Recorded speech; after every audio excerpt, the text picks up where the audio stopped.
अगली बड़ी खबर की ओर रुक कर लेते हैं। देहरादून से एक और बड़ी खबर सामने आ रही है, जहां देहरादून से उत्तरकाशी तक सुरंग से ट्रेनें गुजरेंगी। आपको बता दें कि शासन के अनुरोध पर संयुक्त परियोजना की जहां संभावना तलाशने के लिए रेलवे बोर्ड तैयार है।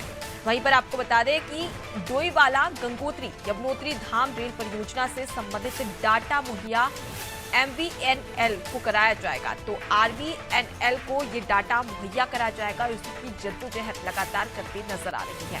चलिए ज्यादा जानकारी लेंगे, हमारे साथ में सोनू लगातार जुड़े हुए हैं। सोनू, देहरादून से उत्तरकाशी तक सुरंग से ट्रेनें गुजरेगी, ऐसे में शासन से अनुरोध किया गया है कि परियोजना की संभावना जो तलाशी जा रही थी उसके लिए रेलवे बोर्ड तैयार किया जाए। अब रेलवे बोर्ड किस प्रकार से इस परियोजना को लेकर तैयारी करेगा? देखिए, इसमें 3 विभागों का जो है वो सीधा इन्वॉल्वेशन है। एक तो उत्तराखंड शासन के जो संबंधित विभाग है, दूसरा राष्ट्रीय राजमार्ग प्राधिकरण है और तीसरा जो है रेलवे बोर्ड है।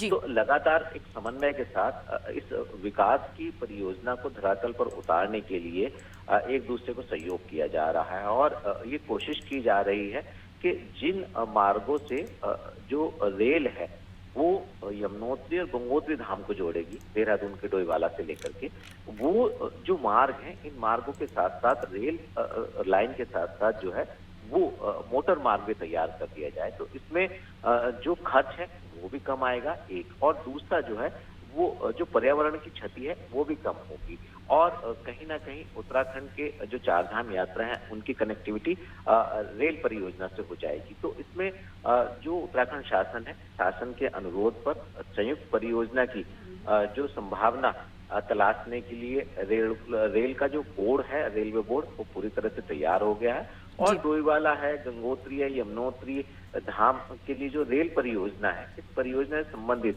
जो भी डाटा है वो RVNL जो है वो मुहैया कराने जा रहा है। तो ऐसे में शासन और RVNL और राष्ट्रीय राजमार्ग प्राधिकरण, ये तीनों के तीनों ही है। अगर हम इसके दूसरे पहलू पे बात करें तो देहरादून से लेकर जो टिहरी डैम है, जो टिहरी की झील है, उसको भी सुरंग मार्ग से तैयार करने की बात हो रही है और इसमें भी जो राष्ट्रीय राजमार्ग प्राधिकरण है वो इसमें प्रयास कर रहा है। तो ये कोशिश की जा रही है संबंधित विभागों के अधिकारियों के स्तर पर, उत्तराखंड शासन के उच्च अधिकारियों के स्तर पर, कि एक संतुलित कार्य को अंजाम तक पहुंचाया जाए और रेल के साथ साथ जो मोटर मार्ग है उसको भी स्थापित किया जाए ताकि पर्यावरण का कम से कम नुकसान हो, यात्रियों को सहूलियत हो और जो मार्ग सुरंग वाले हैं उन सुरंग में एक नहीं बल्कि दोनों उपयोग किए जा सकते हो। तो अब देखना होगा, एक चुनौती भरा टास्क जरूर है कि आने वाले समय में आखिर ये विभाग कैसे बेहतर समन्वय से, कैसे एक दूसरे से डाटा शेयर करने के बाद इस परियोजना को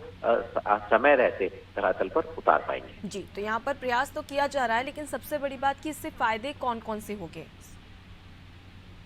देखिए, जब पर्वतीय क्षेत्रों में खास तौर से 4 धाम यात्रा मार्गों वाले इलाकों में जब रेल की कनेक्टिविटी होगी तो उत्तराखंड में पर्यटकों की आवाजाही बढ़ेगी, खास तौर से धार्मिक पर्यटक जो हैं उनकी आवाजाही बढ़ेगी और जो पर्वतीय क्षेत्र हैं, खास तौर से जो उत्तरकाशी वाला, चमोली वाला जो इलाका, जो हमारा सामरिक लिहाज से बहुत महत्वपूर्ण माना जाता है क्योंकि इनसे आगे के क्षेत्र की अगर हम बात करें तो वो चाइना बॉर्डर भी लगता है। तो ऐसे में सेना के लिहाज से जो आवश्यक वस्तु हैं उनको पहुंचाने में बड़ी आसानी होगी, कम खर्च पर, और पर्यटकों की संख्या में इजाफा होगा। जो सीमांत क्षेत्र हैं, इन क्षेत्रों में जब पर्यटकों की आवाजाही बढ़ेगी तो उत्तराखंड के जो सीमांत क्षेत्रों में प्रयास यहाँ पर किया जा रहा है, लेकिन इसमें सफलता कितनी मिलती है ये तो वक्त बताएगा। फिलहाल के लिए मैं आपके पास लौटूंगी सोनू, आगे भी आपसे अपडेट लेंगे। तो जहाँ आपको बता दें कि देहरादून से उत्तरकाशी तक सुरंग से ट्रेनें गुजरेगी और इसको लेकर अब रेलवे बोर्ड भी तैयारी में लगा हुआ है।